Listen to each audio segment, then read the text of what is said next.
Price எல்லாம் அடுத்த நாமத்துக்கு மகிமை உண்டாவதாக. இன்றைய வேதவசனம் லேவியராகம் 26ஆம் அதிகாரம் 9ஆம் வசனம் நமக்கு இப்படியாக சொல்லப்படுகிறது. நான் உங்கள் மேல் கண்ணோக்கமாக இருந்து உங்களை பழுகவும் பெருகவும் பண்ணி உங்களோட கூட என் உடன்படிக்கை திடப்படுத்துவேன். ஏசப்பா அந்த இஸ்ரவேலோட உடன்படிக்கை பண்ணுறார். ஜனங்களை பார்த்து ஏசப்பா சொல்கிறாரு, நீங்கள் என்னை உண்மையாக தேவனாக சொல்லி நீங்கள் என்னை பின்பற்றும் போது, என்னோட பரிசுத்த நீங்கள் உண்மையான ஆராதிக்கும் போது, நான் கொடுத்த நியாயப்பிரமாணம் கரெக்டாக நீங்கள் கடைப்பிடிச்சு அது உண்மையாக நடக்கும்போது நான் உங்களுக்கு உண்மையாக இருப்பேன். நாங்கள் ஒருபோதே கைவிட மாட்டேன். நீங்கள் இடத்துல உண்மையாக இருக்கும், நான் உங்களுக்கு சகலமாக கொடுப்பேன். இந்த தேசம் முழுவதும் நீங்கள் பழகி பெருகி நான் உங்களை பல மடங்கு ஆஸ்வதிச்சுவேன். உங்களுக்கு சகல நன்மையை உங்களுக்கு திருப்தியாக சொல்லி ஏசப்பா ஜனங்களோட உடன்படிக்கை பண்ணுறாரு. இன்றைக்கி நம்மளோட வாழ்க்கையோட சரி ஏசப்பா உடன்படிக்கை பண்ண அவ்வளோ ஆசைப்படுறாரு, அவ்வளோ விருப்பப்படுறாரு.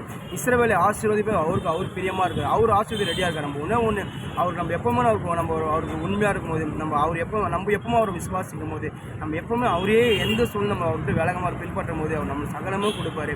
அவர் நம்ம கூட உடன்படிக்கை பண்ணுவார். ஏசப்பா ஆபிரகாம் பார்த்து சொல்கிறார், ஏசப்பா ஆபிரகாமோட உடன்படிக்கை பண்ணி ஏசப்பா ஆபிரகாம் பார்த்து சொல்கிறார், நான் உனக்கும் எனக்கும் நடுவாக ஒரு உடன்படிக்கை ஏற்படுத்தி உன்னை மிகவும் திரளாக பெருக பண்ணுவேன்னு சொல்லி ஏசப்பா ஆபிரகாம் உடன்படிக்கை பண்ணி ஏசப்பா ஆபிரகாம் சொன்னார், நான் உங்களுக்கு உங்களுக்கு நான் இதை செய்வேன்ப்பா, உங்களுக்கு அதை செய்வேன்ப்பா, இந்த பூமி முழுவதும் வம்சங்கள் ஆசீர்வதிக்கப்பட்டு அதாவது ஜாதிகளையும் தகப்பனாக இருப்பேன். நான் 100 வருஷம் உங்களுக்கு பிள்ளை கொடுப்பேன். நான் உங்களுக்கு அதை கொடுப்பேன், இதை கொடுப்பேன். நான் உங்களுக்கு எல்லாமே சகலமும் நன்மையை கொடுப்பேன்ப்பா. நான் ஒன்று ஆபிரகாமே, நான் சொன்னது உனக்கு செய்வேன். எனக்கு நீ உண்மையாரு, நான் உங்களுக்கு எல்லாவற்றையும் சேவை சொல்லி ஏசப்பா ஆபிரகாம் உடன்படிக்கை பண்ணுறாரு.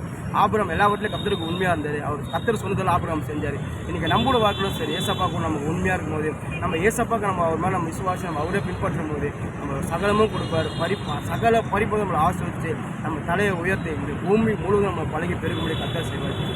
ஒன்று எந்த சூழ்நிலையும் சரி நீங்கள் ஏசப்பா விட்டு நீங்கள் விலைக்கு போகாது, ஏசப்பா விட்டு பின்மாறி போவாங்க, அவர் கூட சார்ந்து போங்க, அவரே உண்மையாக நம்புங்க.